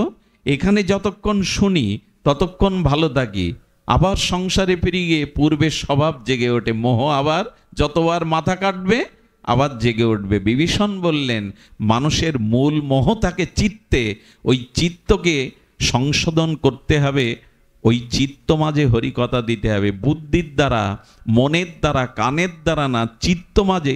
যে কি করে বোঝায় বলুন তো? ওই যে গালা, কাঠের ওপরে একটা লাল গালা দিয়ে স্বর্ণকাররা অলংকার করে, আর যখন অলংকারটা তুলে নেয় তখন গালাতে ছাপ থেকে যায়, ওই ছাপটা মুছতে গেলে কি করতে হবে? তেমনি আমাদের অনন্ত জন্মের ভোগ বাসনার ছাপ মনে না, চিত্ত মাঝে আছে, ওইখান থেকেই মোহটা উৎপত্তি হয়। আপনাকে একটা কাজ করতে হবে, ওই চিহ্নটা মুছতে গেলে আরেকটু আগুনের তাপ দিয়ে দেন গালার উপরে, তাহলে যেটা আঁকানো আছে ডিজাইন করা ওটা গলে সমান হয়ে যাবে। তাই হরিকথা সাধুমুখে হৃদয়ে দিতে দিতে হৃদয়টা যখন দ্রবীভূত হবে, গলে যাবে, বিগলিত হবে, তখনই পূর্বে স্বভাব নষ্ট হয়ে আপনার মধ্যে প্রেমময় স্বভাব জেগে উঠবে। গালাতে হবে, হৃদয় বিগলিত করতে হবে। এই জন্য শুনুন, হরি নাম করে হরিকথা শুনে যদি চিত্ত বিগলিত না হয়, জানবেন স্বভাব সংশোধন কিছুটা ভালো লাগবে, কিন্তু সংশোধন হবে না। এই জন্য চিত্তকে বিগলিত করতে হবে। কিভাবে হরি নাম করতে হবে? বলছেন হরিনাম করতে করতে, হরিকথা শুনতে শুনতে যদি গায়ের লোমগুলো খাড়া দিয়ে ওঠে, প্রতিটা রক্তের মধ্যে সেই ভগবত প্রেম, ভগবত অনুরক্তি, অনুরাগ উচ্ছ্বসিত হয়ে ওঠে, আর যদি তোমার চোখে জল আসে, বিন্দু বিন্দু অশ্রু ঝরে হরিনাম হরিকথাতে, তো আর যদি তোমার হৃদয় বিগলিত হয়, দ্রবীভূত হয়। আচ্ছা, তামা দিয়ে পত্র লিখত আগে, পুরানো দিনে তামার ওপরে লেখা পেতেন না? তো শক্ত তামাতে কি লেখা যায়? আসলে তামাটা তাপ দিয়ে যখন নরম করা হতো, তখন ওর উপরে একটা ছাপ দিয়ে দেয়া হতো। যেমন প্লাস্টার করতে গিয়ে একটা দাগ টেনে দিলেন নরম অবস্থায়, ওই দাগটা বহুদিন থাকবে, কিন্তু প্লাস্টার শুকিয়ে গেলে আর দাগ দিতে পারবেন? ঠিক তদুপরি আমাদের হৃদয়টা কঠিন হয়ে গেছে, গলাতে হবে, ওটা গলাতে হবে। এই গলানোই একমাত্র হরিকথা, হরি নামে হয়। আমি বেশি দূরে না গিয়ে বললেন কিভাবে হরিকথা, কিভাবে হরিনাম করলে আমাদের চিত্ত বিগলিত হবে, নয়নে অশ্রু আসবে, আর আমার দেহ মনে অলৌকিক চিন্ময় দিব্য পুলক জাগবে। যদি এভাবে হরিনাম নিতে পারেন তবে হবে কেমন? গৌরাঙ্গ বলিতে হবে পুলক শরীর, কই হয় না তো? হরি হরি বলিতে নয়নে বহে নীর। কিভাবে নাম করতে হবে জানেন? আহা, আমি আপনাদের একটু কথা বলি। আজকাল নামযজ্ঞ, ফরিদপুর অঞ্চল, আপনাদের এই অঞ্চলে ভাঙা অঞ্চল, নামযজ্ঞ 7 দিন 5 দিন 72 প্রহার হয়। হোক সেটা নামযজ্ঞ, কলিযুগের যুগধর্ম, কিন্তু নাম কিভাবে নিতে হয় সেটা বলে দিয়েছেন আচার্যরা, সেটা গোস্বামীগণ বলেছিলেন। বললেন অনুসংকীর্তনম শব্দটি দিয়েছেন সুখদেব গোস্বামী ভাগবতে। কি শব্দ বলা হলো? অনু উৎসর্গে, মানে পেছনে। অনুসংকীর্তনম, কারো পেছনে থেকে হরিনাম করতে হবে, তবে হরিনাম কাজ দেবে। শব্দটার দিকে ধ্যান দিন। অনু মানে পশ্চাতে থেকে হরিনাম করতে হবে। কার পেছনে হরিনাম করলে, কার পেছনে থেকে হরিনাম করলে হরিনাম কাজ করবে? দুঃখের বিষয়, আজকের নামযজ্ঞগুলোকে নামের স্বরূপকে বিকৃত করা হচ্ছে। নামের যে স্বরূপ তাকে বিকৃত করা হচ্ছে। কার পেছনে দাঁড়িয়ে আমি নাম করব? অনু অর্থাৎ পশ্চাৎ সংকীর্তনাম। এই শব্দটি সুখদেব গোস্বামীর, মানে পেছনে নাম করতে হবে, সামনে একজনকে দাঁড় করিয়ে। কাকে? তো সামনে দাঁড় করিয়ে কি হিন্দি গানের সুরে, সামনে হিন্দি গানের সুর রেখে চটুল সুরে নাম করব? পাকিস্তানের কাওয়ালি সুরে নাম করব? এইগুলোই তো চলছে এখন নামের আসরে, এইগুলোই তো চলছে। কার পেছনে নাম করতে হবে সেই নাম ঈশ্বরের কাছে পৌঁছাবে, আমার হৃদয় দ্রবীভূত হবে, আমার অনন্ত জন্মের স্বভাব সংশোধন হবে। কোন হৃদয়ে নাম করলে? কার পেছনে দাঁড়িয়ে? হিন্দি গানের সুরে, কাওয়ালির সুরে? লোককে বিনোদনের জন্য হরিনাম নয়। নামাচার্য হরিদাস ঠাকুর গুফার মধ্যে বসে নাম করছেন, বেনাপোলের গভীর জঙ্গলের মধ্যে বসে নাম করছেন, কাউকে দেখান না।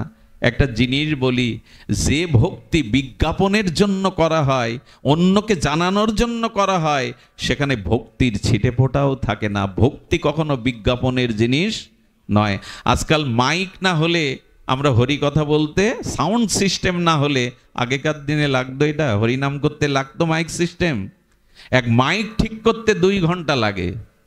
আসলে মাইক শব্দটা মাইক হয়ে গেছে, এখন নিজেকে যত জানানো অন্যকে যায়। এই মাইক চিন্তা নিয়ে নাম করলে, মায়ার পেছনে দাঁড়িয়ে নাম করলে নাম ক্রিয়া হবে না। নাম করতে হবে কের পেছনে দাঁড়িয়ে? আসলে নামের স্বরূপটাই আমরা বিকৃত করে রেখেছি। নাম করতে হবে গুরুদেবকে সামনে রেখে, বৃন্দাবনকে সামনে রেখে, নিতাইকে সামনে রেখে, ভক্তিকে সামনে রেখে হরিনাম করতে হবে, তবে সেই নামে হৃদয় দ্রবীভূত হবে।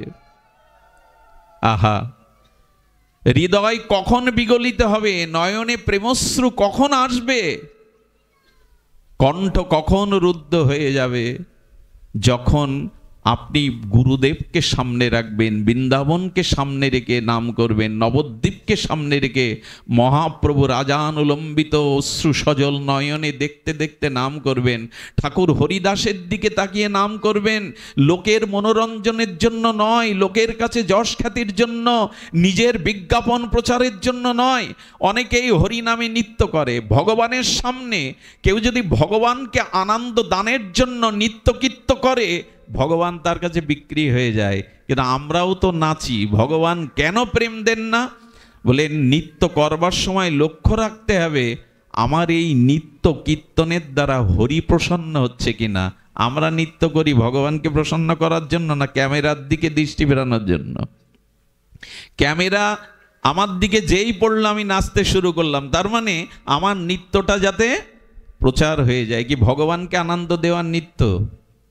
আমার কথা কি বোঝা যায়? অনেকেই আগে মোবাইল আলাদা সেট করে রাখে নাচের আগে, যে এটা তুলে নাও, ছেড়ে দাও। এ নৃত্য কি ভগবানকে আনন্দ দেওয়ার জন্য, না আপনার প্রচারের জন্য? খবরদার, ভগবানের সম্মুখে তাকে আনন্দ দেওয়ার জন্যই যা কিছু চেষ্টা, নিজের বিজ্ঞাপনের জন্য এটি করা নয়। সুধীবৃন্দ, বলতে বলতে এসেছি যে ভগবানের কথাতে আর হরি নামে, ভগবানের কথাতে হরি নামে নয়নে অশ্রু, হৃদয় বিগলিত হলেই কেবল মোহ যাবে, আমাদের সংসার নাশ হবে, ক্ষয় হবে, আসক্তি ক্ষয় হবে। তবে এমন করে নাম, এমন করে অভিব্যক্তি কজনার হয়? সুধীবৃন্দ, মনে পড়ে সিদ্ধ বাবাজি মহারাজ সারা জীবন তার সেবক তাকে সেবা করেছেন। বাবাজি মহারাজ যখন অপ্রকট হবেন, নাম সিদ্ধ মহাপুরুষ, তখন তার সেবককে ডেকে বললে, কিরে, আমার জন্য ঘর ছেড়েছিস, দেহ সুখ ছেড়েছিস, সারা জীবন সেবা করেছিস, কিছু চেয়ে নে, আমি তো বিদায় নিচ্ছি। শোন, আমি তোকে স্বর্গ দিতে পারি, বৈকুণ্ঠ দিতে পারি, এই আশ্রমের তোর পদ প্রতিষ্ঠা সব দিতে পারি, বল কি চাই? শিষ্যটি সরল হয়ে বললেন, প্রভু, আমি যা চাইব আপনি তা দেবেন না আমায়। বললেন, সারাটা জীবন আমার জন্য বিলিয়ে দিয়েছিস, আমি দেব, চেয়ে নে। বললেন, আমার মাথায় হাত দিন, আমি যা চাইব দেবেন। বলে, তোর বিশ্বাস এলো না? আমি তোকে দিতে পারি, তোর বিশ্বাস? আচ্ছা ঠিক আছে, আমি কথা দিলাম। অনেকক্ষণ নীরব হয়ে গেছেন, চোখ দুটো ছলছল হয়ে গেছে। বললেন, তবে দিন। আমি ছোটবেলা থেকে দেখেছি, আপনি যখন নিতাই বলেন, গৌর বলেন, তখন আপনার নয়ন দিয়ে প্রেমশ্রু বিগলিত হয়ে আপনার বুক ভেসে যায়। আমাকে ওইটাই দিন, আমি যেন নিতাই বললে, গৌর বললে চোখে জল আসে। আমি যখনই নিতাই বলবো, গৌর বলবো, যেন আমার চোখে প্রেমশ্রু বিগলিত হয়, আমার হৃদয় দ্রবীভূত হয়। আমাকে এই দিন। বাবাজি মহারাজ নীরব হয়ে তাকিয়ে আছে, মুখে কোনো কথা নেই। অনেকক্ষণ পর একটা নিঃশ্বাস ছেড়ে বলল, রে, আমার যা কিছু সম্পদ সব চেয়ে নিলি, আমার যা কিছু ছিল তুই নিয়ে নিলি, যা। আজ থেকে নিতাই বললে তোর চোখেও প্রেমাশ্রু আসবে, বিগলিত হবে হৃদয়। সেই থেকে উনি যখনই নিতাই বলতেন, গৌর বলতেন, ওনার নয়ন দিয়ে পিস্কারির ন্যায় গদগদ কণ্ঠে, রুদ্ধ কণ্ঠে এমনি করে প্রেমাশ্রু ভেসে যেত। এই জন্য হরি হরি বলিতে নয়নে বহে নীর। কবে তোমার জন্য আমার হৃদয় দ্রবীভূত হবে, কবে তোমার জন্য আমার চোখে দুপোটা প্রেমশ্রু আসবে। চোখের জল সংসারের জন্য ফেলে কোনো লাভ নেই, কেউ মূল্য দেয় না। চোখের জল যদি ফেলতেই হয়, গোপনে ভগবানের চরণে ফেলুন, এটির অনেক শক্তি। ভগবানের জন্য হা কৃষ্ণ বলে কাঁদুন, এ অনেক বুক একটা হালকা হয়ে যাবে, অনন্ত জন্মের স্বভাব শোধন হয়ে যাবে। এই জন্য নবদ্বীপ লীলাতে, গৌর লীলাতে দেখেছি আমরা, মহাপ্রভু নিজে কাঁদছেন, আর কাঁদতে কাঁদতে জলযন্ত্র পিস্কারির ন্যায় মহাপ্রভুর পাশে যারা থাকতেন তারা স্নান হয়ে যেতেন, এত কাঁদতেন প্রভু। কান্নাটাই সার করে গৌর এসেছিলেন, বিষ্ণুপ্রিয়া দেবী এসেছিলেন, সচিমা এসেছিলেন। এ জগতে আমরা সংসারের জন্য ঘটি ঘটি কাঁদি, স্ত্রী পুত্র বিপদ রোগ শোকের জন্য। ভগবান বলে কবে কাঁদতে শিখব? গৌর বলে কবে কাঁদতে শিখব? এই জন্য ভগবানের কাছে প্রার্থনা করুন, ভগবানের কাছে প্রার্থনা করুন, প্রভু পাথরের বুক চিরে, মর্মর কঠিন পাথরের বুক চিরে ঝর্ণা ঝরে, আমার বুকটা কি পাথরের থেকে কঠিন যেখানে ভগবানের নামে চোখে জল ঝরে না? পাথরের মর্মর শক্ত পাথর ভেদ করে ঝর্ণা বেরোয়। আমি কি এতই অপরাধী যে কৃষ্ণ বললে আমার হৃদয় গলে না, নয়নে অশ্রু আসে না? অন্যকে দেখাবার জন্য না, ঘরে দোদ দিয়ে গোপনে যদি কৃষ্ণ বলে কাঁদতে পারেন না, অনেক জন্মের স্বভাব ধুয়ে যাবে, মুছে যাবে, হৃদয় দ্রবিত হবে। ভগবানের কাছে গোপনে কাঁদতে হয়। আমার মতো এই ভরা আসরে দাঁড়িয়ে অন্যকে মাতানোর জন্য নয়, আসরকে মনোরঞ্জনের জন্য নয়, গোপনে ভগবানের জন্য কাঁদতে হয়। মহাপ্রভু আর সীতানাথ অদ্বৈত ভবন হতে চিরদিনের মতো চলে যাচ্ছে। সন্ন্যাস নিলে একবার মাতৃভূমি দর্শন করতে হয়। ধ্যান দিয়ে শুনুন, মহাপ্রভু এসেছেন, নিত্যানন্দ প্রভু আর মহাপ্রভুকে পথ ভুলিয়ে, বৃন্দাবনের পথ ভুলিয়ে তিনি এনেছেন নবদ্বীপে। সীতানাথ ভবনে মহাপ্রভু প্রায় 10 দিন ছিলেন, 10 দিবস। সেই 10 দিবস সেবে ভক্তদের দর্শন দিলেন, আর নিজের মায়ের, সচী মায়ের, জগজ্জননীর প্রাণ রক্ষা করলেন। আর মহাপ্রভু তখন আর শান্তিপুর হতে নবদ্বীপের পথ ধরে চলে যাচ্ছে। একবার ভেবে দেখুন, এই মহাপ্রভু 24টা বছর নবদ্বীপে লীলায় ছিলেন। এই নবদ্বীপের প্রতিটি ধূলিকণা, আকাশ বাতাস মহাপ্রভুর লীলা সঙ্গে মহাপ্রভুর চিরচেনা। বেড়ে উঠেছেন, খেলেছেন, আনন্দ করেছেন, সংকীর্তন করেছেন এই মাটিতে।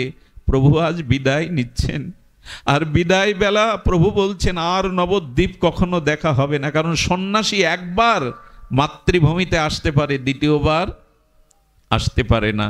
মহাপ্রভু নবদ্বীপের ধুলোর দিকে তাকিয়ে বলছেন, তোমার বুকে কত খেলেছি, তোমার বুকে কত অঙ্গ, এই ধুলি অঙ্গে মেখেছি। হে ধুলি, হে নবদ্বীপের ধুলি, আর তোমাদের সাথে আমার খেলা হবে না, অঙ্গে মাখা হবে না।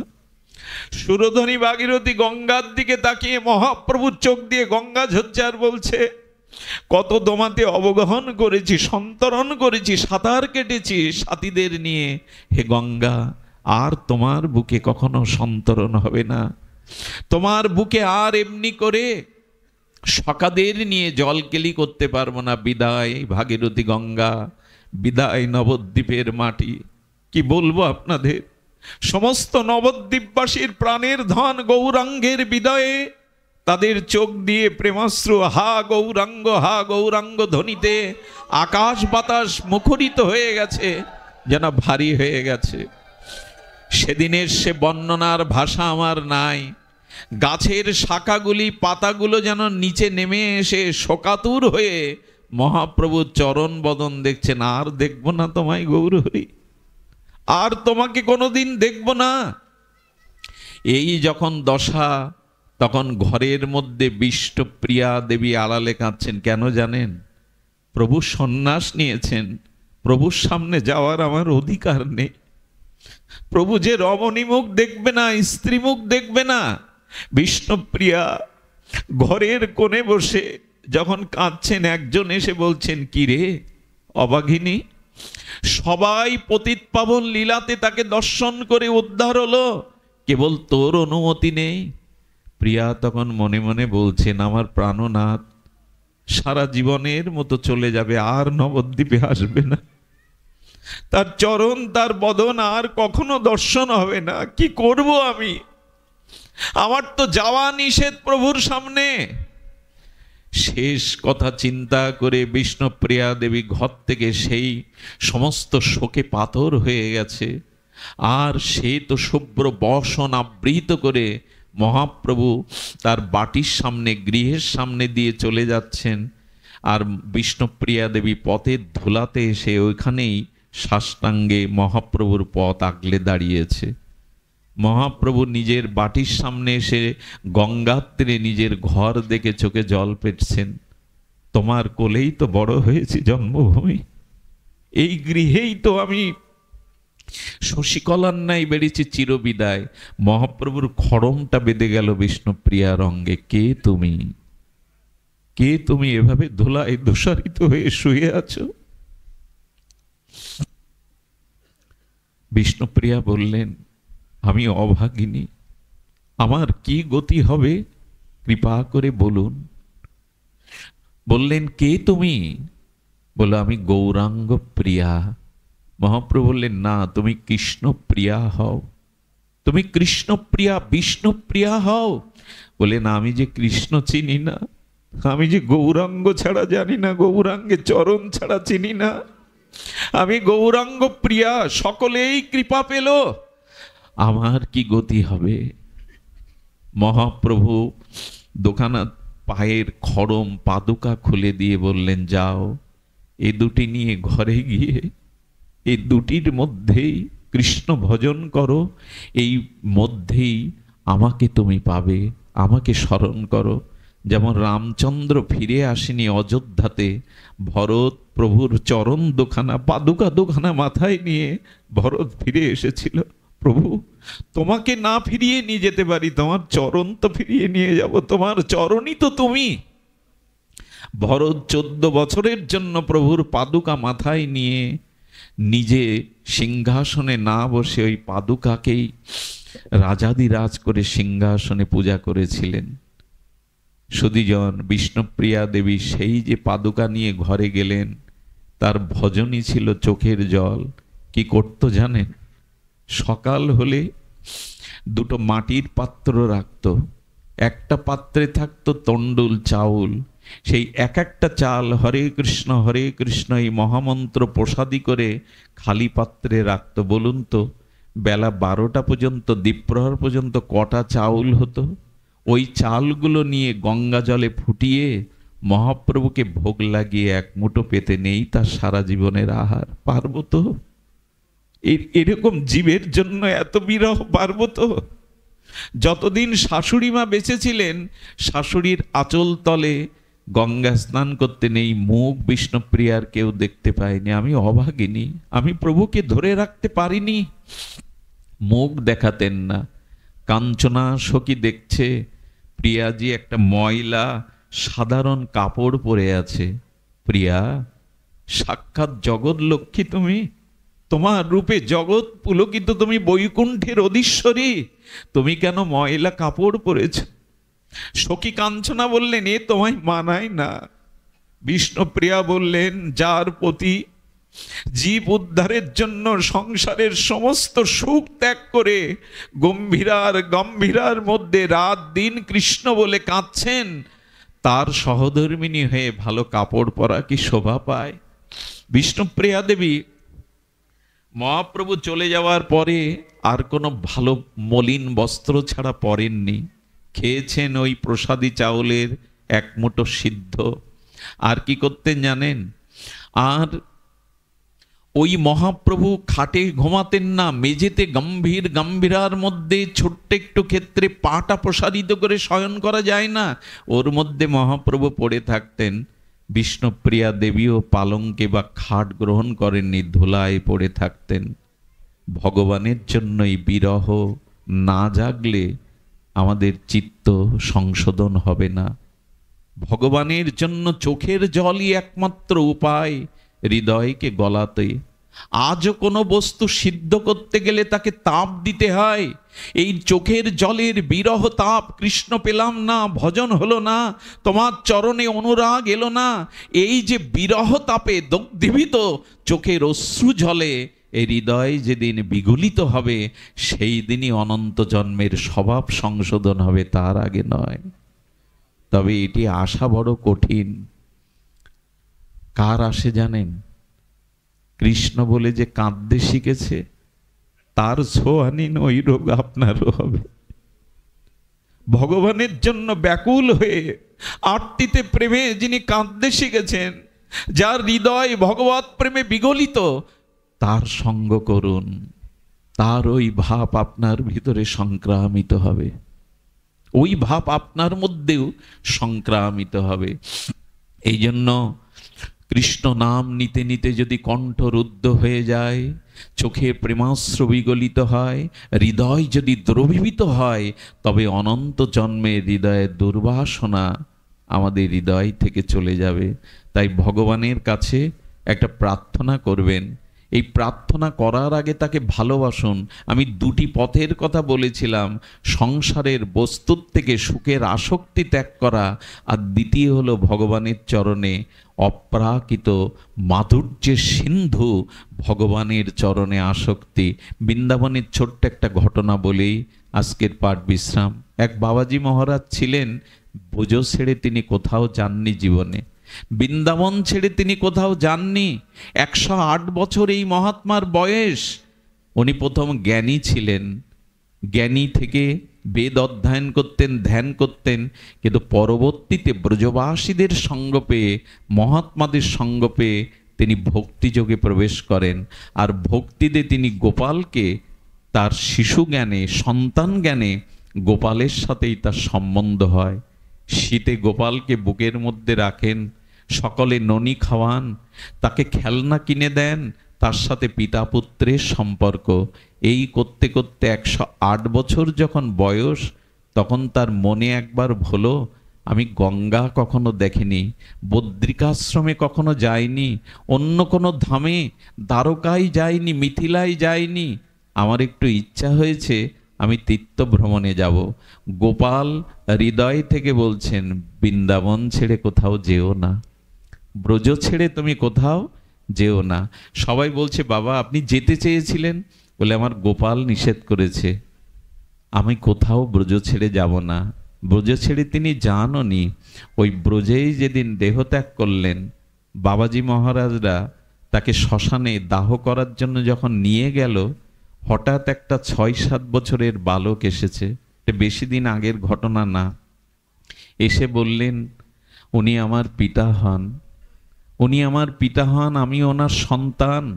উনি গঙ্গা স্নান করতে চেয়েছিলেন, আমি তাকে যেতে দেইনি।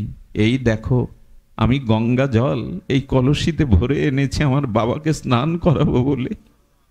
সেই গঙ্গা জল দিয়ে ওনার পিতাকে স্নান করাচ্ছেন, চোখের জলে স্নান করিয়ে চন্দন পরিয়ে দিলেন, মালা পরিয়ে দিলেন, দিয়ে তাকে চিতায় দিয়ে মুখাগ্নি করে চোখের জলে কাঁদতে কাঁদতে আর বালকটা অদৃশ্য হয়ে গেল।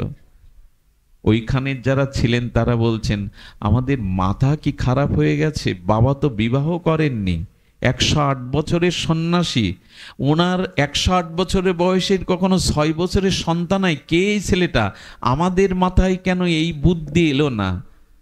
গোবিন্দ যেন বললেন, আমি তোমাদের বুদ্ধিকে মোহ করে রেখেছিলাম বাবার কাজ করব বলে। গঙ্গা স্নানে আমি তাকে যেতে নিষেধ করেছিলাম ব্রজ ছেড়ে, তাই আজ গঙ্গা স্নান করিয়ে তাকে মুখাগ্নি করে পুত্রের দায়িত্ব পালন করলেন। ওদের বুঝতে দিলেন না ভগবত মায়ায়। চলে গেলে তখন হায় হায় করে বললেন, বাবা কত বড় ভাগ্যবান তুমি, যাকে পুত্ররূপে ভালোবেসেছিলে। এ জগতের পুত্র পিতামাতার অনেকেই মৃত্যু কামনা করে জানেন, বুড়োটা না মরলে সম্পত্তি পাচ্ছি না, হাসপাতালের বেডে ভর্তি করে দিয়ে আসে, আর খোঁজ রাখে না। আজ পিতামাতাও জঞ্জাল হয়ে গেছে অনেকের কাছে। কিন্তু ভগবানকে যদি ভালোবাসতে পারেন পুত্র জ্ঞানে, এই দেখুন উনি মুখাগ্নি করে গেলেন, উনি গঙ্গা জলে তাকে স্নান করিয়ে গেলেন। ভগবান যার দায়িত্ব নেয়, সে দায়িত্ব 16 আনায় উনি পালন করেন। তাই যার যেখানে শূন্যতা আছে, ব্যথা আছে, ওখানে ভগবানকে বসান। উনার থেকে আপন কেউ হবে না জগতে। এই জন্য ভগবানকে ওই স্থানে বসান। আজ পুত্র রূপে এসে গঙ্গা জলে স্নান করিয়ে তিলকমালা রচনা করে আজ তার মুখাগ্নি করে গোবিন্দ নিজ দায়িত্ব পালন করলেন। এই জন্য সংসারকে ভালোবেসে আমরা কিছুই পাইনি, পাবও না। সংসারের স্ত্রী পুত্রের প্রতি দায়িত্ব আছে, পালন করুন, কিন্তু আসক্তি রেখে নয়। আসক্তিটা রাখলে কষ্ট পেতে হবে, বন্ধন মুক্তি হবে না। যদি অনুরাগ আসক্তি থাকে তবে ভগবানের চরণেই যেন থাকে। আর এই কথা যেন বলতে বলতে যেতে পারি হরিদাসের মতো, প্রভু সারাটি জীবন শুধু এই প্রার্থনা, অন্য কোনো প্রার্থনা নাই, যেন মৃত্যুর সময়, শেষের সময়, অন্তিম সময় আমি হরিদাসের সুরে সুর মিলিয়ে বলতে পারি, নয়নে হেরিব তোমার ও চন্দ্রবদন। প্রভু আমার শেষের সময়, অন্তিম সময় এই প্রার্থনা করো, স্ত্রী পুত্র প্রিয়জনের কারো মুখ যেন না দেখি, যেন তোমার মুখখানা, তোমার কমল বদনখানা আমার নয়নে ভেসে আসে। নয়নে হেরিব তোমার ও চন্দ্রবদন, বদনে আর কি বলছেন, হৃদয়ে ধরিব তোমার ওরাঙ্গা চরণ। প্রভু মৃত্যুর সময় যদি শক্তি না থাকে, যেন মনে মনে তোমার চরণ দুখানা হৃদয়ে ধারণ করতে পারি। বদনে আর বদনে উচ্চারিব শ্রীকৃষ্ণ চৈতন্য নাম। প্রভু মৃত্যুর সময় বাড়ি আমার, গাড়ি আমার, সন্তান আমার, স্ত্রী কোথায়, পুত্র কোথায়, কুটুম্ব কোথায়, যেন এই শব্দ আমার মুখে না আসে, আমি যেন তোমার নামটি বদনে নিতে পারি। শ্রীকৃষ্ণ চৈতন্য, শ্রীকৃষ্ণ চৈতন্য, এই নাম যেন আমার বদনে না আসে। দেখুন মানুষ মৃত্যুর সময় বলে, স্ত্রী তুমি কোথায়, বড় খোকা কোথায়, মেজ খোকা কোথায়, তোদের কি হবে, এদের কথা ভাবে, কিন্তু নিজে ভাবে না আমার মৃত্যুর পরে আমার কি গতি হবে। এই জন্য নিজের গতির জন্য প্রার্থনা করুন, অন্তিম সময়ে যেন ভগবান তোমার চরণকে হৃদয়ে ধারণ করতে পারি, তোমার কমল বদনকে নয়ন ভৃঙ্গে যেন আস্বাদন করতে পারি, আর জিহ্বায় যেন কৃষ্ণ চৈতন্য বলতে বলতে এ জীবন গতি হয়। আজ এই প্রার্থনা রেখে আপনাদের সর্বাঙ্গীন মঙ্গল কামনা করে হরিকথার বিশ্রাম